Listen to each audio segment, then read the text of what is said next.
So hi, this is Prabhat Ranjan. स्वागत करता हूं किससे इंजीनियरिंग के यूट्यूब वीडियो सीरीज में। एक नए वीडियो में will drop year affect my placements in engineering college. यानी कि आज के इस वीडियो में डिस्कस कर रहे होंगे कि क्या बीटेक में जब एडमिशन ले रहे हैं तो अगर हम ड्रॉप लिए हुए हैं, यानी कि एडमिशन लेने से पहले चाहे हम आईआईटी एनआईटी की बात कर ले या फिर छोटे कॉलेजेस की बात कर ले, अगर हमने ड्रॉप लिया हुआ है, लाइक जिस साल बोर्ड्स दिए थे उसी साल एडमिशन ना लेने के बजाय अगर एक साल बाद या 2 साल बाद हम एडमिशन ले रहे हैं, तो ये जो हमारा गैप बन रहा है, ड्रॉप बन रहा है आपके बोर्ड्स ईयर से लेकर एडमिशन लेने के बीच में, क्या ये आपके प्लेसमेंट जब लेने जाओगे इंजीनियरिंग में, हमने एक बार एडमिशन ले लिया भले ही ड्रॉप ईयर के बाद ही, लेकिन उसके बाद जब 3 साल बाद फोर्थ ईयर में आपका प्लेसमेंट सेशन आएगा तो उस समय क्या ये ड्रॉप ईयर कुछ अफेक्ट कर रहा होगा? तो देखिए, इसका जवाब हाँ भी है और ना भी है। हाँ कुछ इस प्रकार है, लाइक सबसे पहले ना का मतलब समझ लीजिए। कंपनी को चाहिए एक ऐसा बंदा जो कि उसके काम संभाल सके, उसको मतलब नहीं आपके ड्रॉप ईयर से। लेकिन हाँ का मतलब ये हुआ कि इतने सारे स्टूडेंट्स ही हैं हमारे इंडस्ट्री में कि अगर आप एक कॉमन स्ट्रीम में जाते हो तो उसे कोई ना कोई तरीका चाहिए स्टूडेंट्स को छांटने का। तो स्टूडेंट्स बहुत ज्यादा मात्रा में अप्लाई करते हैं, तो कई बार अगर आपने ड्रॉप लिया है तो हाँ, छांटने का एक तरीका बन सकता है। लेकिन अगर आप टॉप कॉलेजेस में गए हो जहां पर कंपटीशन कम होता है, कंपनीज भर भर कर आती हैं और उतने सारे कंपटीशन में मुझे कंपीट करना ही नहीं, उतने सारे स्टूडेंट्स हैं ही नहीं। एक बैच में 100-120 स्टूडेंट्स अगर हैं, 200 स्टूडेंट, 250 स्टूडेंट भी मानकर चल रही है, और अगर उस हिसाब से आपका कॉलेज का टैप टीम अगर कंपनीज को इन्वाइट कर रहा है इतने तादाद में, तब कोई दिक्कत वाली बात है ही नहीं। क्योंकि अगर टॉप कॉलेजेस में चले जाएं तो कंपनीज अच्छी खासी तादाद में आती हैं और नंबर ऑफ स्टूडेंट्स लिमिटेड होते हैं, तो उनके पास छांटने का तरीका, स्टूडेंट्स को हटाने का तरीका काफी कम हो जाता है। इस समय वो काफी ज्यादा, एक समझ सकते हो, कंपनीज को भी चाहिए कि मुझे bestest of the best student चाहिए। ऑलरेडी वो काफी ज्यादा सिलेक्शन प्रोसेस देख करके, हाँ मैं आईआईटी में जा रहा हूं, मैं एनआईटी या फिर इस बढ़िया कॉलेज में जा रहा हूं, ऑलरेडी उन्होंने काफी ज्यादा क्राउड छांट लिया अपने लिए। लेकिन अब दिक्कत ये होती है कि जब ये सारे कॉलेजेस में कंपनी जाते हैं जहां नंबर ऑफ स्टूडेंट्स कम हो, तब वो स्टूडेंट्स भी कम ही पिक करती हैं।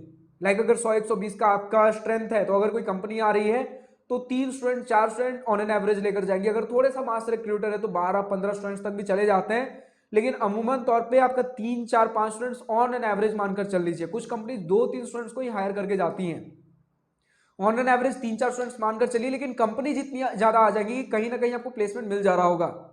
तो हो सकता है प्रायोरिटी दे दे, क्योंकि गूगल फॉर्म जब हमारे लिए सर्कुलेट होता है तो उससे पूछती है कि आपका कुछ ड्रॉप था क्या या फिर बैक लगा हुआ है क्या, तो ये सारी चीजें पूछती हैं। लेकिन उतना मैटर नहीं करता, डिपेंड करता आपके कॉलेज में कंपटीशन कितना, क्योंकि कंपटीशन छांटने का एक पैरामीटर रख सकती है। अगर बहुत सारे स्टूडेंट्स इक्वल पैरामीटर पे आ जा रहे हैं तो कंपटीशन हटाने के लिए कुछ पैरामीटर हो सकता है कि अच्छा, जिन्होंने ड्रॉप नहीं लिया उन्हें हम ज्यादा प्रेफरेंस देंगे।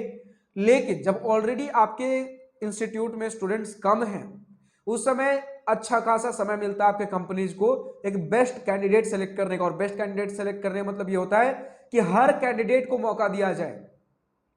तो हाँ, हो सकता है डिपेंडिंग ऑन जितना भीड़ है एक प्रायोरिटी मिल जाए कि जिनका ड्रॉप ईयर नहीं है उन्हें थोड़े ज्यादा प्रायोरिटी पर रखा जाए। लेकिन जितना डिपेंड करता है, जितना कॉलेज में आपके स्टूडेंट्स हैं उस हिसाब से चांसेस बढ़ जाते हैं। अगर कम स्टूडेंट हैं तो चांसेस बढ़ जाएंगे आपके प्लेसमेंट होने के। और आईआईटीज एनआईटीज की बात कर लूं तो ड्रॉप ईयर उतना मैटर नहीं करता, लगभग ना के बराबर मैटर कर रहा होता है।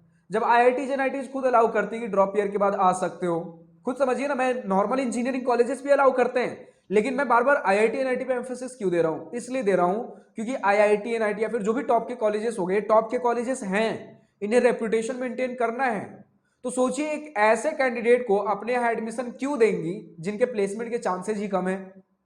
तो ऐसा नहीं होता, आराम से प्लेसमेंट हो जाएगा। लेकिन अगर बहुत ज्यादा क्राउड में जाते हो या फिर ऑफ कैंपस ट्राई कर रहे हो तो हो सकता है प्रायोरिटी मिले।